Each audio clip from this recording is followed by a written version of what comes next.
Good morning, good morning.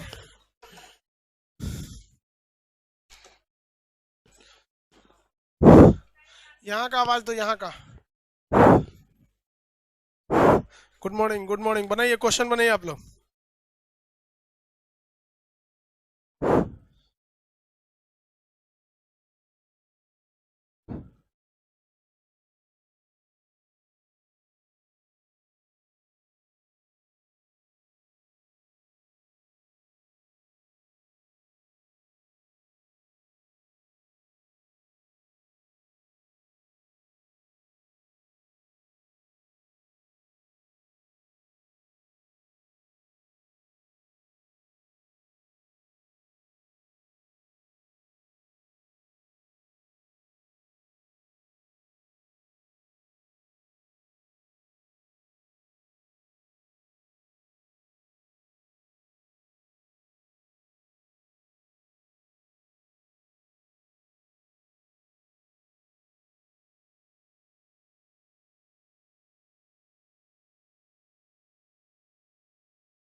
चलिए बाबू, good morning आप सब लोग को। कहाँ आप लोग को टेस्ट वगैरह के लिए कुछ दिया गया है? हाँ, क्या दिया गया है टेस्ट के लिए? कोई और आया है क्या लेट उठ से? लेट से कोई आया तो यहाँ बैठा उनको।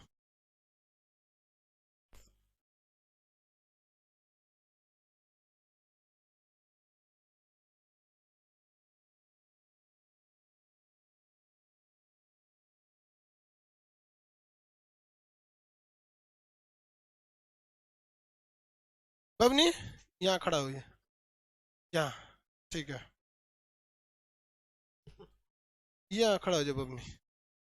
हाथी दांत का हाथी के दांत जो है हड़प्पा सभ्यता में कहाँ से मिले? आप बताओ बबनी। कौन है? Mother Teresa. बताओ। वो बाल वाल बांध के आया करो यहाँ, तो नोच लेंगे। छोटा पकड़ के ऐसे शांत हो जाओगे। गुड मॉर्निंग लाइव वाले सब लोग को, गुड मॉर्निंग। यहाँ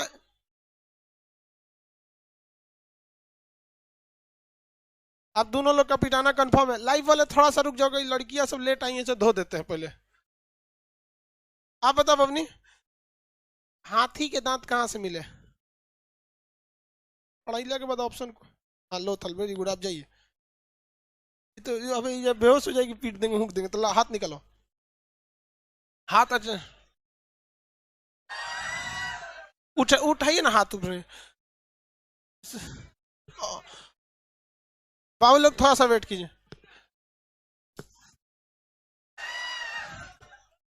हाथ निकालिए और ऊपर। ऐसे लग जाएगा ना, तो इसी से मारे थे सब, पता है किसको? अंग्रेज सब, लाला लाजपत राय को। तो आप वो चल जाइएगा मेरे आखिरी ताबूत की आखिरी कील सब चाहिए। अरे इससे, इसको लड़की सब के लिए अलग डंडा रखो, इससे बड़ी तेज चोट लगता है, आवाजो नहीं करता है। उनमें जाके बेहोश होश हो जाएगी तो दिक्कत हो जाएगा। देखिए, यहाँ महात्मा बुद्ध की मूर्ति हम बस इसलिए लगाए हैं जो इस बात का संकेत है कि हम अहिंसा के पुजारी हैं, लेकिन हम कतई अहिंसा के पुजारी नहीं हैं। बस इसलिए लगा दीजिए कि आपको लगेगा कि हम अहिंसावादी हैं। थोड़ा भी नहीं है अहिंसा, खास करके पीटने के टाइम पे तो। चलिए, लाइव वाले लोग, आप लोग का क्वेश्चन, आप लोग को जो एप्लीकेशन वाले हैं उन लोग को भी अभी क्वेश्चन नहीं मिला होगा। जो लाइव सेंटर पे पढ़ रहे हैं उन लोग को तो मिल गया होगा, एप्लीकेशन वाले लड़कों को अभी क्वेश्चन नहीं मिला होगा। तो खैर, अभी क्वेश्चन आप लोग इसको बनाएंगे। अभी एक और टेस्ट बचा हुआ है, कल एक और आपका क्या होगा, टेस्ट होगा। तो कुछ कुछ क्वेश्चन हम आपको पढ़ा था। हड़प्पा सभ्यता में सर्वप्रथम संपूर्ण क्षेत्रफल का विस्तार किस प्रकार है? कैसा है? त्रिभुजाकार आकार का है। कैसा है? त्रिभुजाकार आकार का। तो लाइव वाले जो एप्लीकेशन वाले हैं भाई, आपको तो खुद से असेसमेंट करना है। अभी आपका क्वेश्चन लाइव वालों को थोड़ा सा लेट हो गया, हमारे दिमाग से उतर गया, सैटरडे को देना था। तुम लोग को भी ध्यान देना चाहिए कि क्वेश्चन एप्लीकेशन पे गया कि नहीं। तो थोड़ा आज पढ़ा देते हैं, अब फिर डिस्कशन करा देंगे, क्योंकि लाइव पटना वालों को क्वेश्चन मिल गया है और एप्लीकेशन वालों को अभी नहीं गया है। तो वैसे भी आप लोग को अभी 84 क्वेश्चन मिला है, अभी लगभग 50 तो और मिलेगा क्वेश्चन, 30-40 तो अभी और मिलेगा, तो जिसमें मृदभांड वगैरह के बारे में मिलेगा। तो फिर उसमें कल क्वेश्चन कराएंगे, कल यहाँ धुनाई चालू होगा, ठीक है। लड़की के लिए अलग फट्ठा का बना रहे हो, लकड़ी का, समझ में गया। ये सब के लिए तो लड़का पिटाने के लिए पैदे हुआ है, देख रहे हो सब कितना खुश है, सब पिटाने के लिए पैदा हुआ। चलिए वो स्टार्ट करते हैं आगे। थोड़ा सा हमने आपको इतिहास के 2 कालखंडों के बारे में बताया। एक कालखंड उसे कहा गया जिसके बारे में कोई लिखित स्रोत नहीं था, समझ आई ना क्या। अरे एप्लीकेशन वाले राम राम गुरुजी, अरे राम राम बाबू, सब लोग ठीक है। एप्लीकेशनों में एक से गुड मॉर्निंग है कहेगा, तो अब तक लगभग 3000 सब गुड मॉर्निंग कर दिया भाई, हम गुड मॉर्निंग बोल दिए, ठीक है। इंग्लिश एप्लीकेशन के इंग्लिश चीज बाबू, एप्लीकेशन वाले ध्यान दीजिए, जिन लोगों को इंग्लिश पीडीएफ चाहिए ना, उनको English PDF chapter by chapter मिलेगा, एक साथ नहीं मिल पाएगा। कल इंग्लिश पीडीएफ सिंधु सभ्यता तक डलवा दीजिएगा, ठीक है। वो हमने एक ट्रांसलेटर रख दिया है, उसको हिंदी से इंग्लिश ट्रांसलेट करता है, फिर उसको आप लोग को डाल देगा, ठीक है। आज से सारा क्लास होगा एप्लीकेशन पे भी। हम लोग इतिहास के थोड़ा सा इस पे चलते हैं जहां तक आप लोग को समझाया गया था। बताइए तो प्राग ऐतिहासिक किसे कहा गया? बहुत पुराना था, लिखबे नहीं किया। आद्य ऐतिहासिक, और एक तो क्या हो गया ऐतिहासिक, ऐतिहासिक हिस्टोरिकल टाइम। ये क्या था? प्रोटो हिस्ट्री, ये था प्री हिस्ट्री। इसके बारे में हम बहुत सारा डिटेल से बता दिए, इसमें मृदभांड बताए थे, इसी के अंदर आपका पाषाण काल, पूरा पाषाण काल, नव पाषाण काल, मध्य पाषाण काल, ताम्र पाषाण काल, ये सब 75 तो चीजें आई थी सब इसके अंदर। रुकी जरा, कौन सी के लिए आए? पढ़ने आए हो? फर्स्ट क्लास है, बच गया यहाँ पे। फर्स्ट क्लास है, यहीं बैठ जाओ, चाहे कहीं बैठाइए, इसको हटाइए, इसको दिए रहते तो फर्स्ट क्लास नहीं रहता था, एकदम बढ़िया से चूरे रहते तो। देख रहे हो एप्लीकेशन वाला बच, हमको तो लगता है झूठ बोल रहा है, फर्स्ट क्लास है। पीट देगा इसको, ले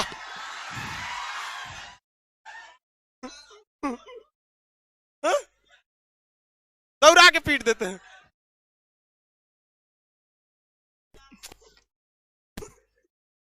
इसके बारे में हम सब बताए। गेट बंद करते हैं जब कोई नहीं आएगा, नहीं तो अब फर्स्ट क्लास जिसका रहेगा वो थुराएगा। अब यहाँ पे बहुत मजा आता है सुबह सुबह किसी को पीटने में।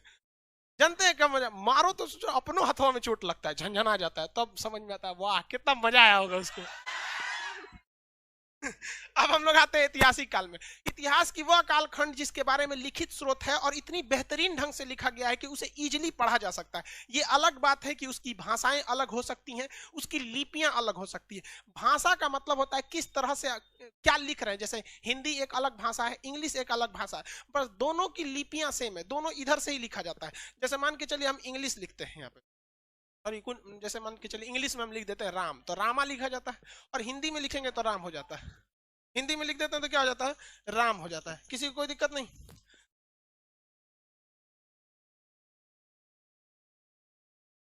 दूसरी बैच में एप्लीकेशन वाले लड़कों को, ठीक है, एप्लीकेशन वाले लड़कों को क्या कीजिए? कहां से आवाज आ रहा है? कौन सा सेंटर है? लाइव सेंटर वाले लोग, आप जो भी डिस्ट्रिक्ट वाले हैं, आप लोग अपना माइक आवाज कम रखा कीजिए, वहां से म्यूट किया कीजिए, यहां तक आवाज आ जाती है, ठीक है, उसको मत। आवाज नहीं जा रहा है पीछे? देखिए हिंदी में भी इंग्लिश में भी राम और इधर में भी राम, तो दोनों को तो इधर से ही लिखेंगे, तो दोनों की लिपि कैसी है? खरोष्टी है। लेकिन उर्दू इधर से लिखा जाता है, रोमन ऊपर नीचे लिखा जाता है, तो भाषा अलग हो सकती है, लिपि अलग हो सकती है, लेकिन दोनों के बारे में आदमी आराम से पढ़ लिया है। तो ऐसे कालखंड को हम क्या कहते हैं? ऐतिहासिक काल। इस ऐतिहासिक कालखंड को पढ़ने के तीन मुख्य रूप से स्रोत है। एक आपका क्या हो सकता है? पुरातात्विक स्रोत। पुरातात्विक मतलब जो हर समय मिलते आए हैं, इसमें भी पुरातात्विक मिला है, इसमें भी पुरातात्विक मिला है, इसमें भी पुरातात्विक मिला है, तो पुरातात्विक स्रोत। दूसरा हो सकता है इसके अंतर्गत कुछ विदेशी यात्री आए होंगे, जैसे चाइना से पढ़ने आया था फाहियान। चाइना से पढ़ने कौन आया था? फाहियान।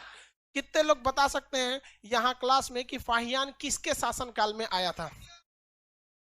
एप्लीकेशन वाले कितने लोग बता सकते हैं?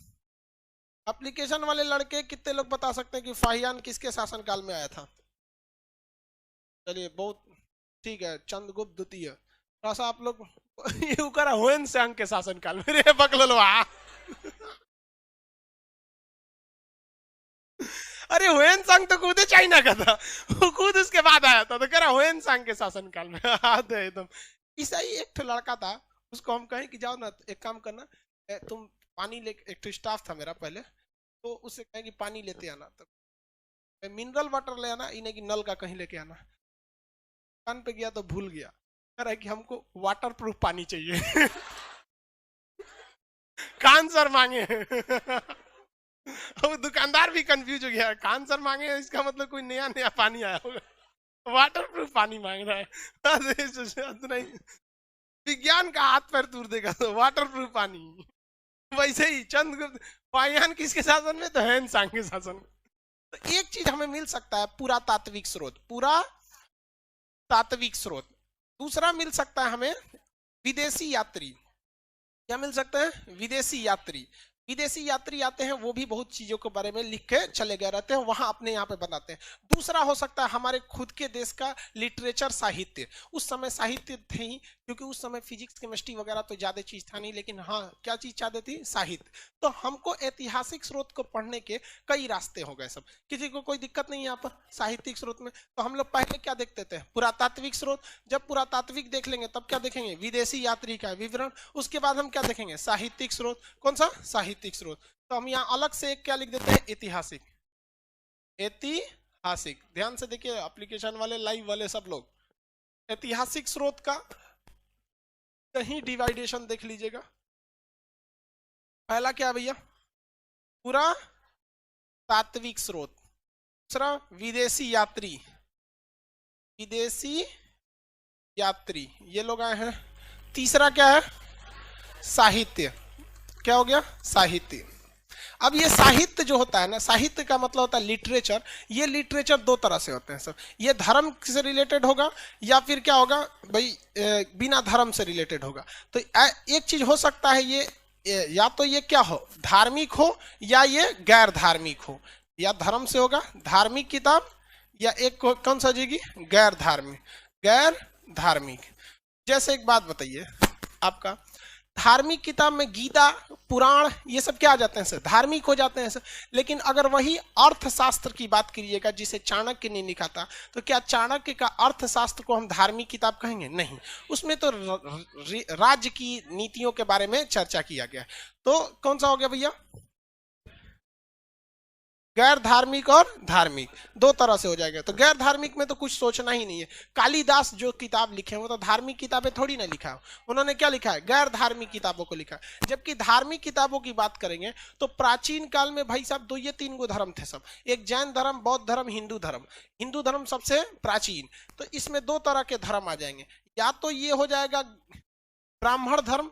कौन सा, ब्राह्मण। ब्राह्मण धर्म मतलब क्या हो जाता है, हिंदू धर्म। हिंदू धर्म में सारा क्रियाकलाप ब्राह्मण लोगों को ही तो करना है। देखते हैं ब्राह्मण लोगों में भी कई कैटेगरी होती है, मिश्रा, दुबे, श्रीवास्तव तो ब्राह्मण में नहीं आते हैं, दूसरे होते हैं, लाला जी लोग होते हैं सर, हाँ वो ब्राह्मण हो गए। या तो फिर वो क्या हो गए, गैर ब्राह्मण। कौन सा, गैर ब्राह्मण। गैर ब्राह्मण, गैर ब्राह्मण में कौन कौन आ जाएंगे भैया उस समय, जैन धर्म और बौद्ध धर्म। जैन और बौद्ध, जैन धर्म और बौद्ध धर्म, किसी को कोई दिक्कत नहीं, जैन धर्म और बौद्ध धर्म। तो ये भी हम लोग को पढ़ना पड़ेगा। यहीं पे थोड़ा सा देखिए, यहाँ हमको जैन धर्म के बारे में नहीं पढ़ना है, ना ही हमें यहाँ बौद्ध धर्म के बारे में पढ़ना है। यहाँ हमें जैन धर्म और बौद्ध धर्म की जो किताबें हैं, साहित्य है, उसके बारे में पढ़ना है। और यहाँ पर हमें ब्राह्मण धर्म यानी हिंदू धर्म नहीं पढ़ना है। हिंदू धर्म हम पढ़ाएंगे कौन सी पैसा, हिंदुस्तान में हिंदू धर्म पढ़ाने की जरूरत थोड़ी है, यहाँ पे तो 80% मेजोरिटी तो हिंदू धर्म को ही फॉलो करती है। अब इसमें हमें क्या करना है, किताबों के बारे में पढ़ना है। क्या कौन कौन सी किताबें, महाभारत, रामायण, पुराण, दुनिया भर की चीजें। गीता अलग से कोई किताब नहीं है, गीता एक महाभारत का ही हिस्सा है, महाभारत का क्या है, हिस्सा है, किसी को कोई दिक्कत नहीं।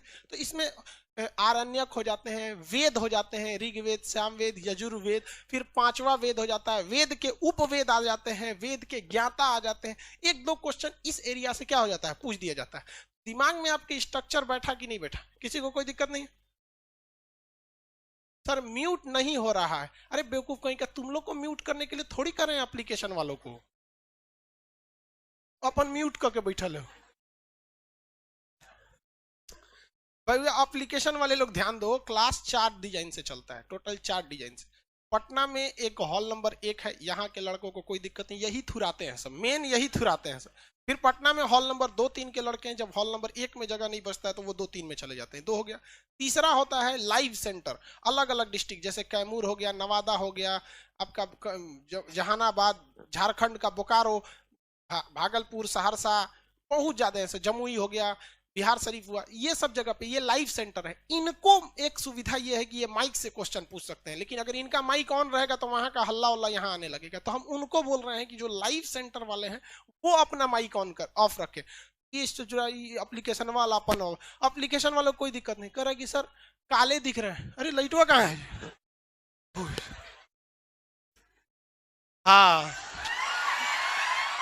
चल तो ध्यान नहीं देता है।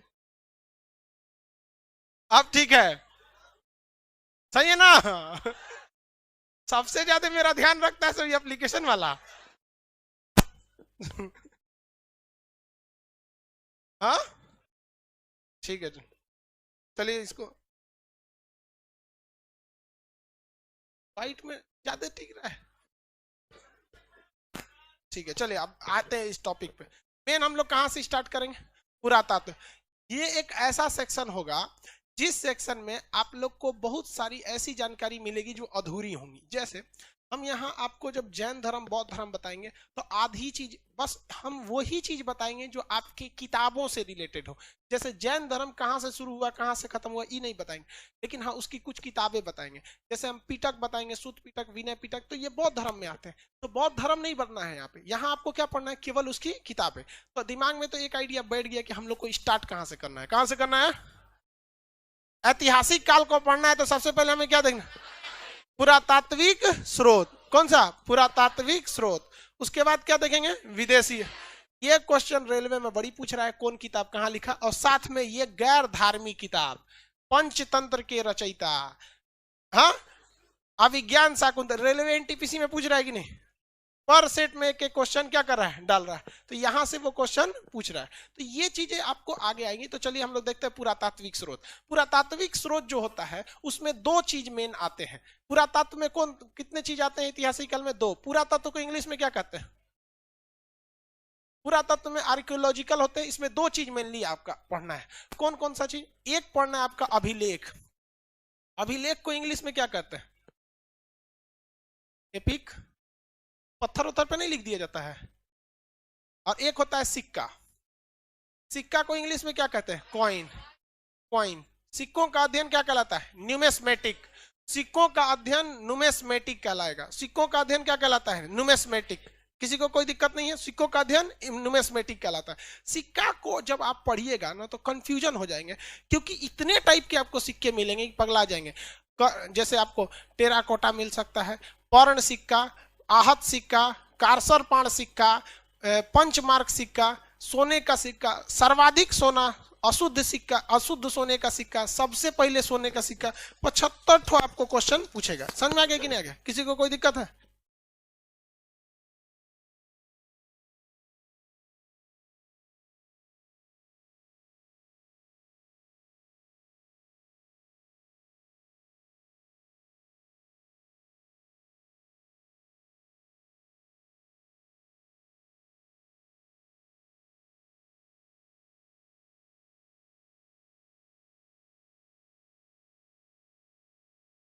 देखिए बहुत ध्यान से, सिक्के का अध्ययन क्या हो गया? न्यूमेस्मेटिक। अब सिक्कों को आप पढ़ेंगे तो कंफ्यूजन में हो जाएंगे, इसलिए बेटर ये है कि हम सिक्कों का अध्ययन किस आधार पर करें कि किसके समय कौन कौन से सिक्के थे। तो बेसिकली आपको सिक्कों के बारे में हम देखिए, एक था आपका सबसे पुराना सिंधु सभ्यता। तो एक ये देख लेना है कि सिंधु सभ्यता के वक्त में कौन सिक्के थे। दूसरा काल बहुत बड़ा चला था सिंधु सभ्यता के बाद, मौर्य काल। मौर्य काल के बाद एक काल आया था जिसका नाम था यूनानी काल, ये भी थोड़ा बहुत चला था। इसके बाद आया था कुषाण काल, तो कुषाण काल भी थोड़ा सा लंबा चला था। कुषाण के बाद आया था गुप्त काल। गुप्त काल तो बहुत लंबा चला था। आज जो हिंदू धर्म देख रहे हैं ना, आज के वक्त का जो हिंदू धर्म देख रहे हैं, ये सेम गुप्त काल का दिन है। उसी समय से हिंदू धर्म के त्योहारों को मनाना व्यवस्थित ढंग से चालू किया गया। हम ही नहीं करें कि हिंदू धर्म गुप्त काल से चालू हुआ। बात समझ रहे हैं? कुछ कुछ लोग भाई धार्मिक चीज पे बहुत ज्यादा पकड़ने लगते हैं, ऐसे काहे बोले भाई, आप विद्यार्थी आप समझिए, बाकी बेरोजगारों के लिए चीज है ये नहीं है। हमको ये समझ में नहीं आता है, जिसको ये चीज समझ में नहीं आता है वो ये सब चीज देखता क्यों है? अब भाई एक वीडियो बना रहे थे जिसमें हम ये बोले कि कश्मीर का मुद्दा यूएनओ में अटका हुआ है। एक आदमी शिकायत करने आए कि आपको समझ नहीं है, शिक्षक है आप, क्या बात है भाई? जब मोदी जी कह दिए कि 370 हट गया तो फिर आप क्यों कह रहे हैं यूएनओ में अटका है? हम कह ले ससुरात एक लेवल कहाँ है हमारा ना समझ में आ रहा है भाई। 370 हमारे इंटरनल, अभी भी तो वो यूएनओ में अटका ही हुआ है, नहीं अटका है। आप लोग को इंटरनेशनल रिलेशन में पढ़ाएंगे तो ये चीजों को ध्यान से रखना है। हमको ये काल, अब आपको ये काल पता ही नहीं है क्योंकि आपको आगे पढ़ना है, तो थोड़ा बहुत आपको क्या होगा, प्रॉब्लम आएगा। ठीक है, देखिए ध्यान से, यहां पर सबसे पहला हम ये देखते हैं कि सिंधु सभ्यता में मिट्टी के सिक्के थे। मिट्टी के सिक्का को क्या कहा गया? टेराकोटा। क्या कहा गया? टेराकोटा। मिट्टी के सिक्के टेराकोटा। देखिए हमेशा ये याद किया जाता है कि सिक्के किस काल में मिले। इतिहास में इस तरह से सिलेबस भी डिजाइन किया गया है कि कौन सिक्का कहां मिला, लेकिन आपको ये तरीका याद करेंगे तो दिक्कत हो जाएगा। आपको याद कैसे करना है कि किस काल में कौन सिक्के मिले, जबकि क्वेश्चन पूछेगा कौन सा सिक्का किस, मतलब आपको इधर से याद करना है। मौर्य काल में, मौर्य काल जो था ये भारत में, जब वैदिक काल खत्म हो गई ना तो कौन सा शुरू हुआ? मौर्य काल। और यही मगध से चालू हुआ था मौर्य काल। बहुत बेहतरीन शासन था उस समय, हम लोग का स्वर्ण युग था हमारे गांव। तो मौर्य काल में बेसिकली 3 सिक्के याद रखेंगे। एक याद रखेंगे पर्ण, आहत, पंचमार्क। देखिए आहत, आहत, आहत सिक्का। आहत सिक्का मतलब कोई सिक्का रहता था उसमें हुमच के कोनो ठोक दीजिए, उसी को क्या कहते हैं? आहत। हुमच के मारता था सब ताकि ऊपर मोहर वोहर कुछ बन जाए। तो आहत सिक्का पहला सिक्का था जिसपे कोई ना कोई डिजाइन बनाया गया था, जबकि टेराकोटा के समय ये सब कुछ नहीं था। तो आहत सिक्का था। इस सिक्का में 5 धातुओं को अक्सर मिलाया जाता था, इसलिए इन्हें पंचमार्क सिक्का कहा गया। क्या कहा गया? पंचमार्क। कौन सा सिक्का? पंचमार्क सिक्का। इस समय पर्ण नामक एक सिक्के का प्रयोग होता था। कौन सा सिक्का? पर्ण नामक। इसमें चांदी के कुछ अंश मिले होते थे, ये पूरी तरह चांदी का नहीं था, पूरी तरह से चांदी का ये नहीं था। किसी को कोई दिक्कत? आगे बढ़ जाए। पंचमार्क सिक्का, आगे बढ़े। चलो बाबू देखो ध्यान से, हम ये हो गया आपका मौर्य काल का सिक्का। तो सिक्का बताइए, तो सबसे पहले सिंधु सभ्यता, पहले आपको ये याद रखना है फिर यहां आगे बढ़ना है। सिंधु सभ्यता में कौन सा सिक्का? उसके सिंधु सभ्यता के बाद कौन सा काल आएगा? मौर्य काल। क्या ये डायरेक्ट मौर्य काल आएगा? नहीं, अभी बहुत सारा सीक्वेंस है, हम सिक्कों के हिसाब से बता रहे हैं आपको। अभी तो हमने हिस्ट्री पढ़ाई नहीं, अब तो डायरेक्ट सिक्के पे आ गए। मौर्य काल में कितने सिक्के याद रखेंगे? कौन कौन सा? आहत सिक्का, पंचमार्क और पर्ण। एक्चुअली में आहत सिक्का और पंचमार्क दोनों अलग अलग नहीं है। 5 धातुओं को अगर आप एक में मिलाएंगे, 5 मेटल्स को एक में मिलाएंगे तो क्या ऐसे कहेंगे ए लोहा, एल्युमिनियम, तांबा, चांदी मिल जाओ मिल जाओ, मिलेगा? अरे उसका कूच काच करना पड़ेगा कि नहीं करना पड़ेगा? जब हम लोग मसाला बनाते हैं, खाना आप लोग भी बनाते होंगे लॉज वगैरह में, स्टूडेंट लोग, तो अदरक, लहसुन, प्याज, हल्दी एक में डालते हैं तो क्या कहते हैं? मिल जाओ? नहीं, पंचमार्क, 5 गो मसाला मिला दिए, अब चलेगा आहत। मार कूच के मार, नहीं देखते ओखली उखली, लड़का तो गिलासे में कूच देता है। नहीं, लड़का का गिलास बहुत काम है, गिलास में पकड़ के कूच दिया। वो दाल घोटनी नहीं रखता है पटना में लड़का, दाल दाल दाल उससे नहीं मिलाता है, गिलास में हाथ डाल के उसी से दाल घोर देता है। तो आहत सिक्का, तो भाई पंचमार्क और आहत को बहुत डिफरेंस देख के मत याद रखिएगा, लेकिन इसको थोड़ा सा और एडवांस बनाया गया था। किस चीज के हिसाब से भाई? ये जब इसमें पर्ण सिक्के में किस चीज के अंश मिले थे? चांदी के। अब भारत में विदेशी आक्रमण हो गया। क्या हो गया? विदेशी आक्रमण। और ये यूनानी आए थे सब। कौन आए थे सर? यूनानी।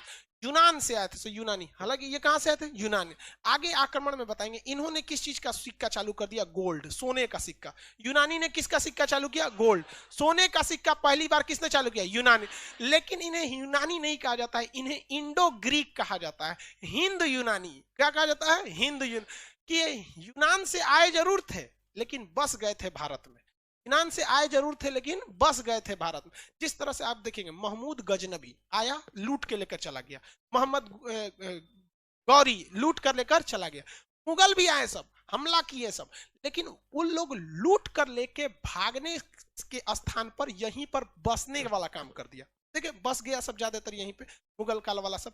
तो वैसे ही यूनानी थे सब, यूनानी आए थे, आक्रमण किए थे, लेकिन यहीं बस गए थे, इसलिए उन्हें क्या कहा गया? हिंद यूनानी। हिंद यूनानी। इंग्लिश वाला क्या कहता है? Indo Greek. Indo Greek. तो भारत में पहली बार सिक्का किसने, सोने का सिक्का, हिंद यूनानी। आप यूनानी कहिए या फिर हिंद यूनानी। पहले तो भैया यूनानी था ना, बाद में आके बस गया तो क्या हो गया, हिंद यूनानी। समझ में आ गया कि नहीं? हम भी तो पटना में आके कंप्लीट बस गए, पटनैया हो गया। पटना के लोग को पटनैया बोला जाता है, पटनिया। यहाँ भाषा भी गजब टाइप की है पटना में। ऐतिलुआ बाबू एक तो मेरा स्टाफ पटना का था, उसकी मम्मी फोन करती थी, बाबू क्लास बंद हो गया खान सर का, अब आ जाओ। क्या कहता था, आ रहे नहीं। ऐतिलुआ भाषा होती है हर जगह की, कोई बात नहीं, भाषा सबकी अच्छी होती है, बस समझना चाहिए। अब देखिए कुषाण आए सब, कोई भी चीज में कंपटीशन बहुत तेजी से होता है। कुषाण वाले आए सब एकदम प्योर सोने का सिक्का चालू किए, प्योर गोल्ड, शुद्ध सोने का सिक्का किसने चालू किया, कुषाण। शुद्ध सोने का सिक्का कुषाण, शुद्ध सोने का सिक्का, शुद्ध सोने का सिक्का कुषाण। आगे बढ़ जाए, शुद्ध सोने का सिक्का कुषाण। अब कौन आ गए से भैया, गुप्त वाला। भाई साहब इसमें सबसे ज्यादा देखिए, अगर कहेगा कि सबसे ज्यादा सोने का सिक्का कौन चलाया, तो गुप्त वाला। इस ससुरा लगा सब सर्वाधिक, मार छाप सोना छाप, एकदम धड़ाधड़ सोने का सिक्का चालू करने लगा। तो जब भी किसी चीज की क्वांटिटी को आप बढ़ा देते हैं तो क्वालिटी कंट्रोल करना थोड़ा मुश्किल हो जाता है। बहुत ज्यादा चीज, थोड़ी सी सब्जी बनाइएगा बड़ा टेस्टी बनता है, और वही हुमच के सब्जी बनाइएगा तो क्या होता है, खराब हो जाता है। नहीं देखते हैं, थोड़ा सा टेस्ट उतना क्या हो जाता है, खराब हो जाता है। तो वही हो गया यहाँ पे, सर्वाधिक सिक्का किसने चालू किया, गुप्त।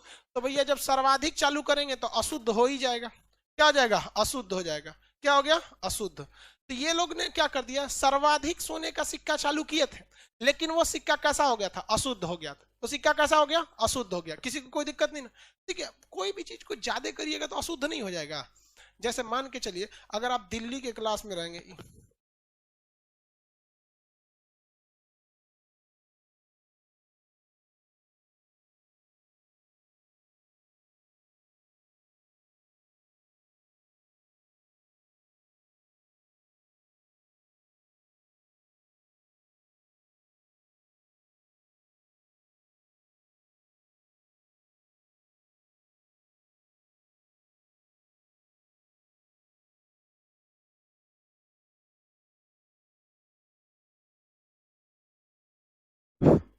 चलिए ध्यान दीजिए, तो ब्लैक लिस्ट में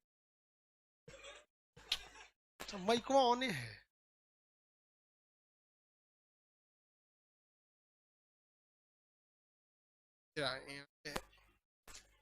चलिए, अरे बहुत इतना आदमी फेमस होने के बाद कॉल बहुत ज्यादा आने लगती। चलो ध्यान दीजिए, सर्वाध, तू लोग तो खाली गलते सोच लेता है, उस सब का। हम लोग अब बुढ़ा गया आदमी, तू लोग हम लोग देखता है ना, दाढ़ी कटवाने का गड़ रहा है, हम सोचे संडे जैसा दिन पार हो गया, बनवा लेते आदमी। हम लोग वो सब दिन पार कर गए। हम लोग के पास जो इस उनके पास कॉल आता है तो सोचता ओ ये कॉल आ गया अफसर के, पगला सब यहाँ पे। तू लोग कौन चीज इतिहासकार बनेगा लोग। शुद्ध सोने का सिक्का, ये देखिए, शुद्ध सिक्का कुषाण, सर्वाधिक सोना अशुद्ध सोना, हाँ गुप्त। कौन सा, गुप्त। किसी को कोई दिक्कत नहीं है, आगे बढ़ जाए। इसके बाद देखते हैं हम लोग यहाँ पर, इन्होंने भले एक गलती किया, अशुद्ध चलाया, लेकिन इन्होंने चांदी का सिक्का चलवाया। कौन सा, चांदी का सिक्का। कौन सा, चांदी का। तो शुद्ध चांदी का सिक्का किसने चालू किया, तो देखिए, एक को अशुद्ध किया लेकिन दूसरा को क्या कर दिया, शुद्ध कर दिया। क्या कर दिया, शुद्ध कर दिया। अब इसमें एक और सिक्का था जिसमें मोर बना होता था, जिसे कहा गया मयूर शैली। क्या कहा गया, मयूर शैली। मयूर शैली, मयूर सिक्का गुप्त काल, मयूर सिक्का गुप्त काल।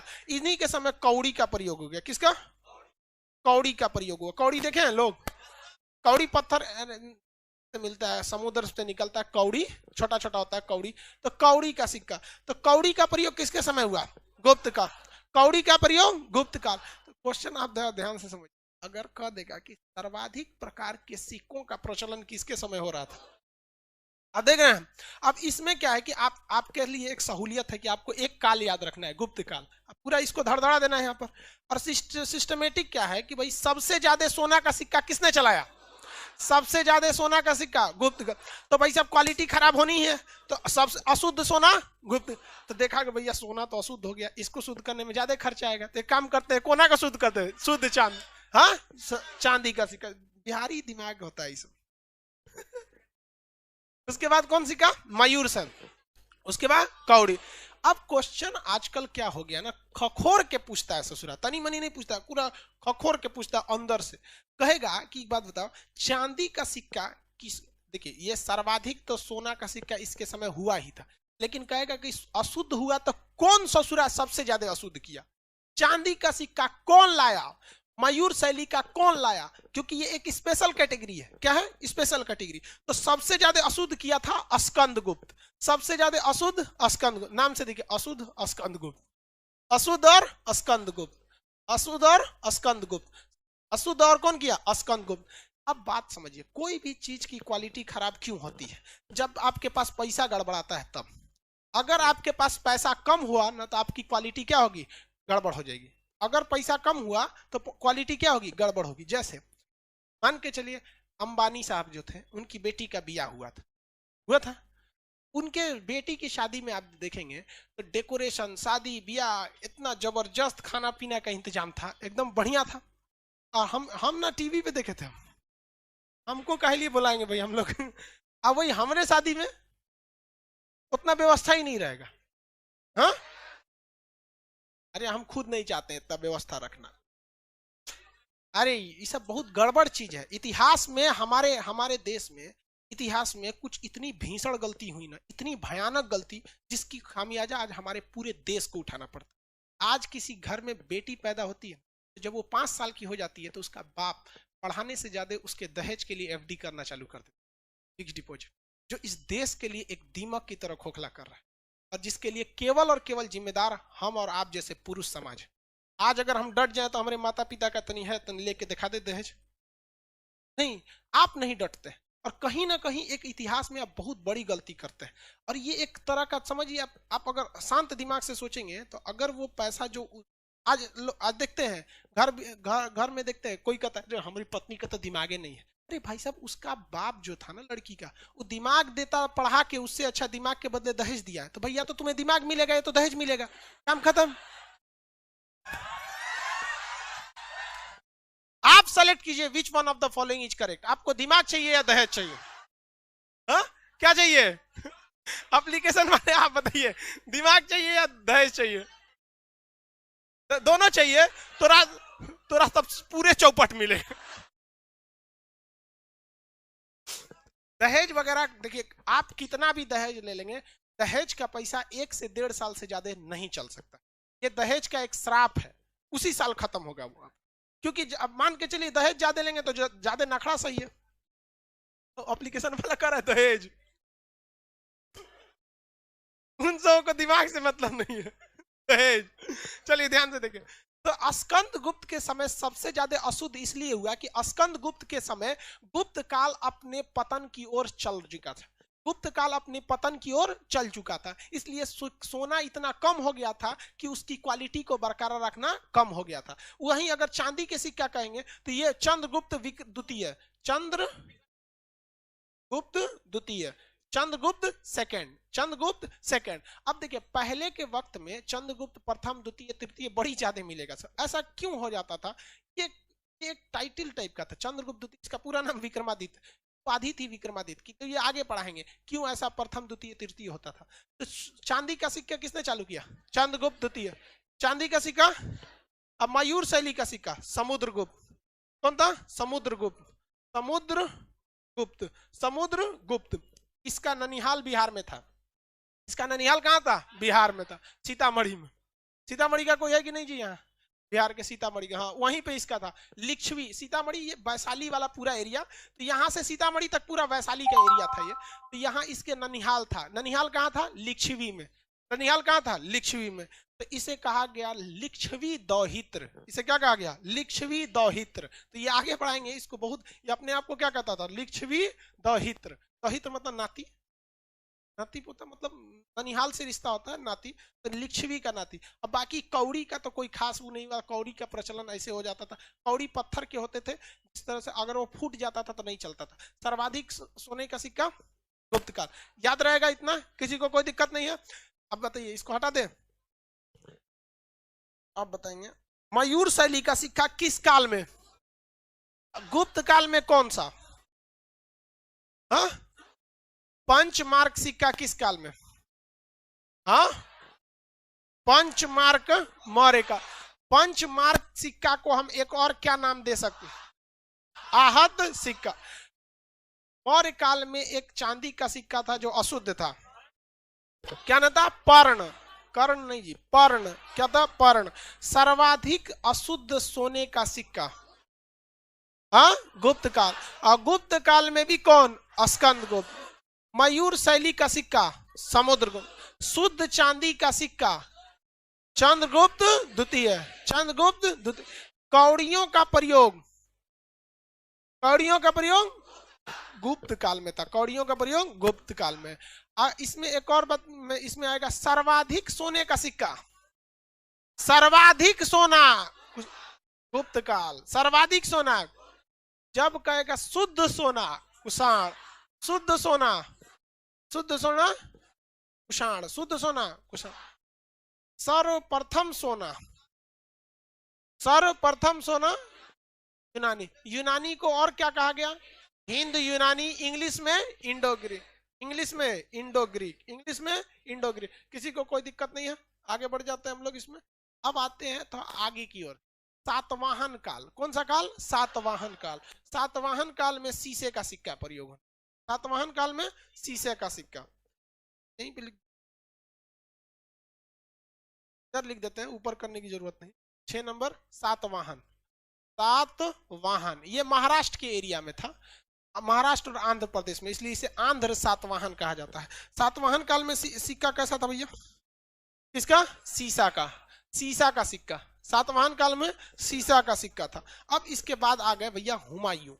कौन है? हुमायूं, मुगल काल। और हुमायूं को थूर दिया एगो बिहारी पकड़ के, नाम था शेर शाह सूरी।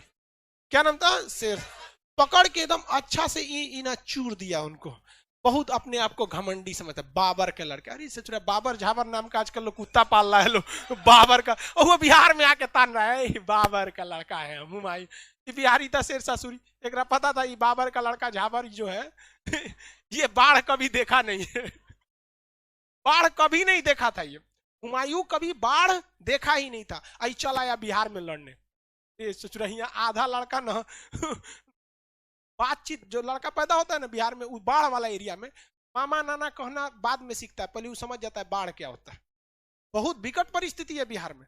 अब ये चल आया बिहार में लड़ने, शेर शाह सूरी उसको घेर लिया, कहा कि रुक जाओ, अगस्त का महीना आने दो, ऐस बाढ़ आएगा कि बाढ़ में दह गया हुमायूं। ये बोका था। अरे भाई बाढ़ आया है तो भागो, तो ऊंचा जगह भागो ना, गंगा में कूद गया। पूरा बैल था। मतलब यही होता है कि अगर बाप की संपत्ति, छोड़ी हुई संपत्ति आपको मिलेगी ना, तो बहुत ज्यादा आप नहीं कर सकते, भेड़ा होंगे।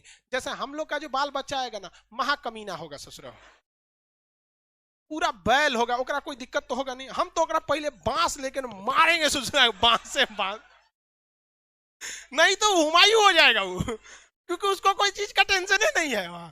तो हुमायूं को क्या, बाढ़ में कूद गया। अब बेचारा डूब रहा था, तो उस बाढ़ में बिहारी न मछली मार रहा था। सोचिए, जिस बाढ़ में राजा दह गया, उसकी फौज दह गई, उस बाढ़ में बिहारी मछली मार रहा था, और मछली मारा, बस हुमायूं फंस गया। कह रहे ससुरा ये कहां से आया रे इसको? तो उसको जान बचाया कौन? बिहारी नाम का एक सिहाबुद्दीन नाम का मल्लाह था। कहा रे पकड़ तुम, इमे कौन जी कर रहा है? करा हम में थोड़े आए थे, शेर शाह सूरिया मारा, हमारा भागे का जगह नहीं था, कूद गए। तो वही बचाया उसको। कहा हम आपको एक दिन के लिए राजा बना देंगे। क्या करेंगे? एक दिन के लिए। जैसे एक दिन के लिए उत्तराखंड में बनी ना मुख्यमंत्री, एक दिन के लिए। खैर उन लोग का बहुत बड़ा पद नहीं होता है, मतलब कोई डिसीजन बहुत नहीं ले पाते, एक सांकेतिक रूप इन्होंने भी किया। तो बहुत होशियार था, इसने कहा चमड़ा का सिक्का चला दीजिए। किसका? चमड़ा का सिक्का चला दीजिए। अब ये कितना होशियार था, चमड़ा का चालू करा दिया, क्योंकि इतिहास में अजर अमर हो गया। अगर मान के चलिए कोई और सिक्का चालू किया रहता, धन दौलत मांगा रहता, तो धन दौलत मांग के हम इतिहास में आज थोड़े पढ़ाते सिहाबुद्दीन को।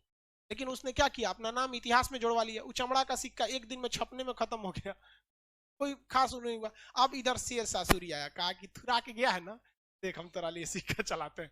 इसने 3 कैटेगरी के सिक्के चालू किए, मीडियम, अमीर और गरीब। मीडियम, अमीर और गरीब। गरीब के लिए चालू किया दाम। क्या चालू किया? दाम। क्या चालू किया? दाम। मीडियम लोग के लिए चालू किया रुपया, क्या चालू किया? रुपया। और अमीर के लिए चालू किया असरफी,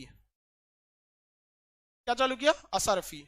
असरफी सोने की होती थी, असरफी किसकी होती थी? सोने की। रुपया इसने चालू कर दिया चांदी का, मीडियम लोग। और दाम चालू किया तांबा का। तो गरीब लोग किसका प्रयोग करते थे? दाम। गरीब लोग, मीडियम लोग रुपया, अमीर लोग। किसी भी समाज में सबसे ज्यादा संख्या जो होती है वो मीडियम वालों की होती है। देखिए गरीब तो बहुत लोग कहते हैं ना हम गरीब हैं, एक्चुअली वो मीडियम में आते हैं। और सबसे ज्यादा बेचारे तकलीफ उठाते हैं मीडियम कैटेगरी। बेचारा ना किसी से कुछ कह सकते हैं, ना मांग सकते हैं, ना कुछ।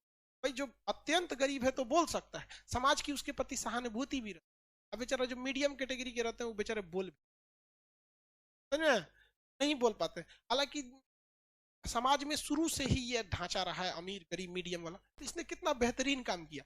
दाम किसका बनाया था? तांबा का। दाम किसका बना दिया? रुपया। असरफी, यह है बिहारी बुद्धि। और इसने पाटलिपुत्रा का नाम क्या रख दिया था? पाटलिपुत्रा का नाम पटना। कौन रखा जी? शेरशाह। इतना नहीं पता। रुपया किसने चालू किया? शेरशाह। तो आज हमारा राष्ट्रीय मुद्रा क्या है? रुपया। तो गर्व है कि भाई साहब ये रुपया एक बिहारी ने चालू किया है कि नहीं? अच्छी बात है। यहाँ सबको लिए गर्व की बात है। देखिए लेकिन बात समझिए, आज के वक्त में बिहारी लोग अपना क्रेडिबिलिटी गिराते जा रहे हैं। बाहर के वक्त में, बाहर के लोग इनको बदमाश की नजर से देखते हैं, बहुत बदमाश है। ये आप लोग का काम है ना, आप इसको सुधारिए। आप लोग अभी भी अपने पूर्वज का ढोते रहते हैं, जैसे हुमायूं ढो रहा था, हमरे बाबूजी बाबर ठुरा के चल गए। वैसे आप लोग भी अपने पूर्वजों को ढो के रहते हैं कि आर्यभट्ट यहीं का था, शेरशाह सूरी यहीं का था, अशोक यहाँ। पूर्वज को काहे लेके ढोते हैं? आप क्या हैं? आपका पूर्वज का इतिहास सर्वश्रेष्ठ रहा है, मगध यहीं से चालू हुआ था, नो डाउट इसमें। लेकिन अभी आज देखिए, आज के वक्त में कोई इधर 21वीं सदी की कोई एग्जांपल दीजिए ना जो बहुत बड़ा उस तरह का हो सके। नहीं हो पाता। पूर्वज को लेके नहीं ढोना चाहिए। तो यहां समझ में आ गया ये क्या हो गया? दाम, रुपया, असरफी। याद रहेगा, दाम, रुपया और असरफी। दाम, रुपया और असरफी। देखो एप्लीकेशन पे कह रहा है किस चीज की कमी है आज बिहार में।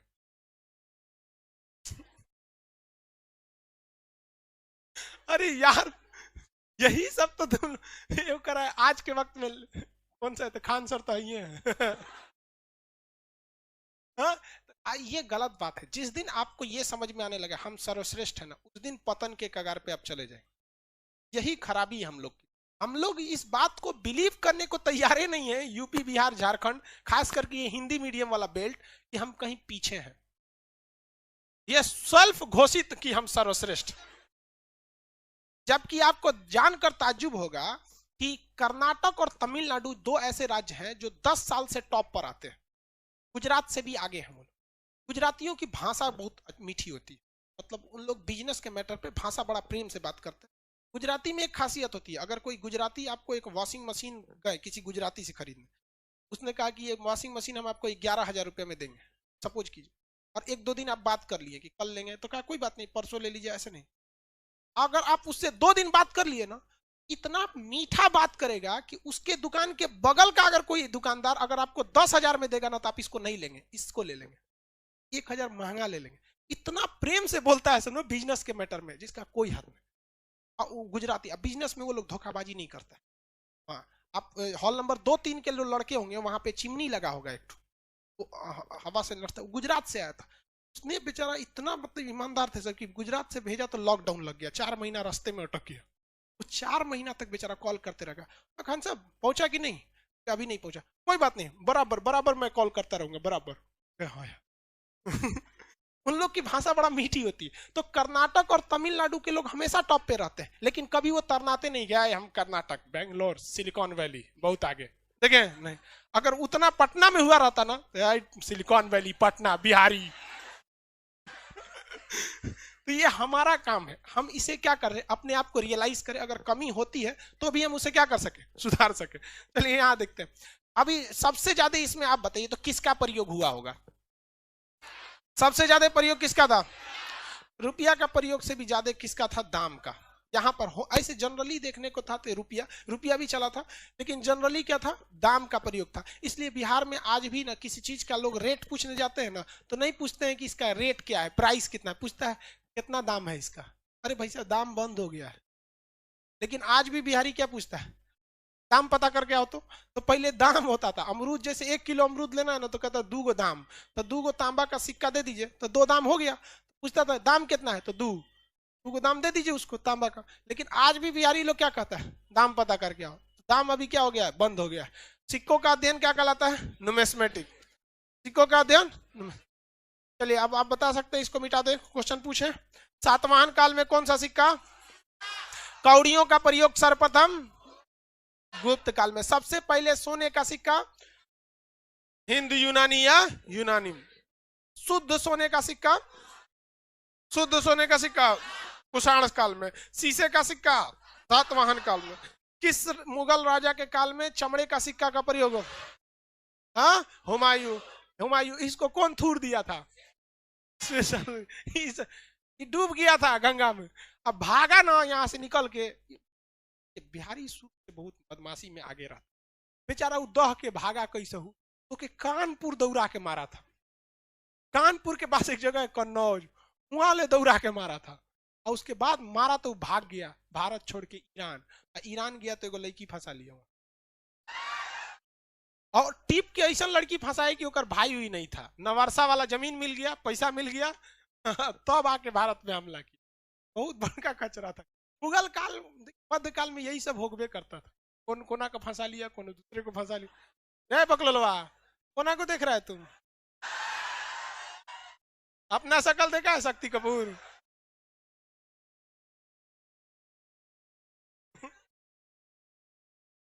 देखो बकलोल कहीं कहीं, सीधा देख इधर मेरी ओर। एप्लीकेशन वाले आप ही लोग ठीक है, ये सब देखता है इधर उधर, इधर पर्दा लगवा देंगे हम।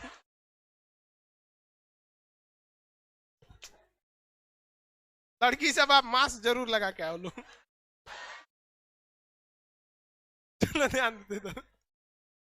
सबसे ज्यादा अशुद्ध सोने का सिक्का गुप्त काल के किस राजा ने चालू किया, स्कंद गुप्त। मयूर शैली का सिक्का गुप्त काल के किसने किया, मयूर शैली का सिक्का समुद्र। कौड़ियों का प्रचलन किस काल में, आहत या पंचमार्क सिक्का का प्रयोग, टेराकोटा का सिक्का, सिंधु घाटी सभ्यता, टेराकोटा सिंधु घाटी सभ्यता। फटाफट एप्लीकेशन वाले आंसर तेजी से दिया कीजिए आप लोग। थोड़ा यही अलग बात है, आपको टाइप करने में टाइम लग जाता है, लेकिन आंसर आप लोग का भी सही रहता है, याद रहेगा ना, किसी कोई दिक्कत नहीं। हम अब स्टार्टिंग में आप लोग क्या करेंगे, एक चिरकुट खोलिए, कॉपी उपी होगा ना, चिरकुट खोलिए, जिस सीक्वेंस में हम बताए थे ना, ये इसको लिख के देखिए तो आप लिख पा रहे हैं कि नहीं।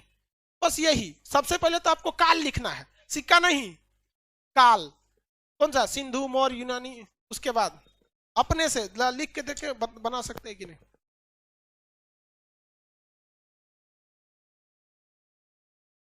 अरे काय लिए दिखा दे एक बार, हम तो लिखा हुआ तो है आपके मटेरियल में, नहीं लिखा है, दिखाइए उसमें।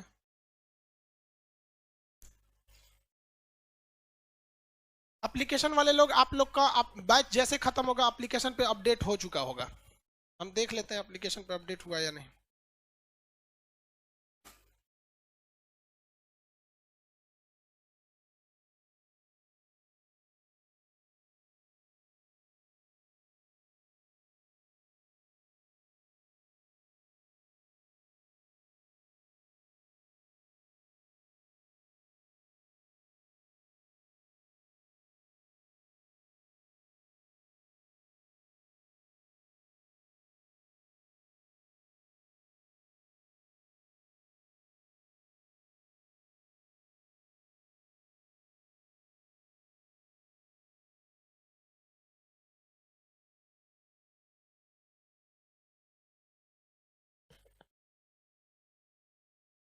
फटाफट बनाएंगे एप्लीकेशन वाले, आप लोग भी फटाफट बताएंगे।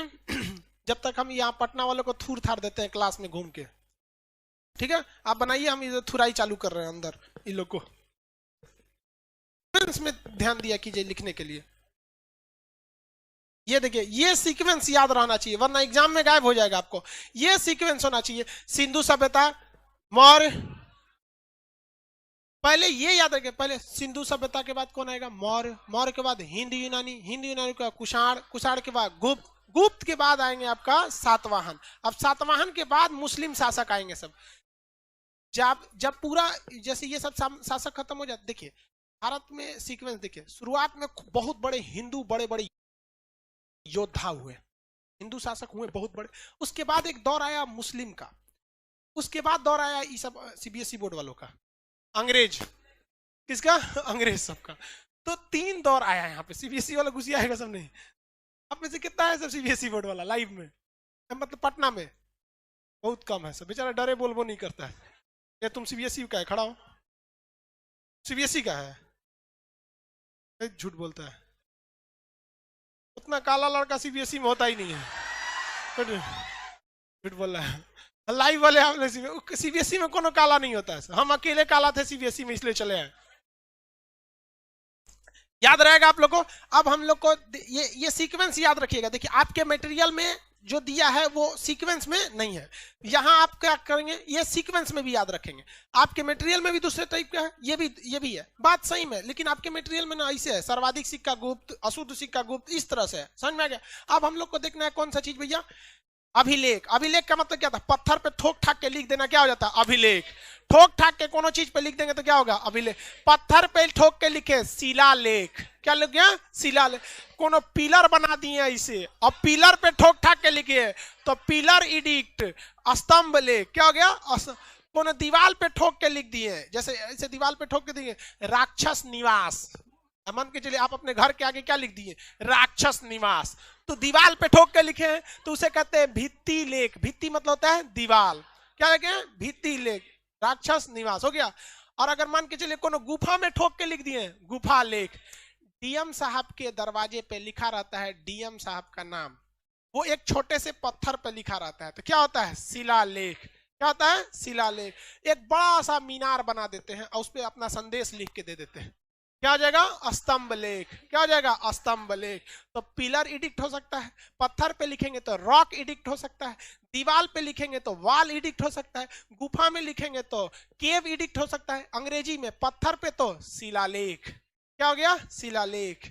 शिलालेख का एक सेंस होता है कि शिलालेख पे लिखी चीज कभी मिट, तो लोग कहते भी हैं यार बनना है तो शिलालेख बनो ना, अखबार बन के क्या करोगे? अखबार का अहमियत केवल 24 घंटे, किसी को पिछले दिन का अखबार देंगे तो, लेकिन अखबार की भी बहुत बड़ी अहमियत है। कहते हैं मैं अखबार हूं, मेरी औकात ही क्या है, लेकिन शहर को जलाने के लिए मैं अकेला ही काफी। और हमारे देश की मीडिया शर्म आनी चाहिए 142वें नंबर, उससे अच्छा तो हमारा रैंकिंग 8वां नंबर। चलिए अब कल मिलेगा, कल अभिलेख के बारे में पढ़ेंगे। लाइव वाले लोग कल क्लास करेंगे, ठीक है? गर्ल्स लोग निकलेंगे, कल टेस्ट भी होगा। हाँ कल नहीं, कल तो थर्सडे के दिन नक्शा का नया बैच होगा, वो सब बता देंगे आपको। लाइव वाले लोग अब मिलेंगे अगले क्लास।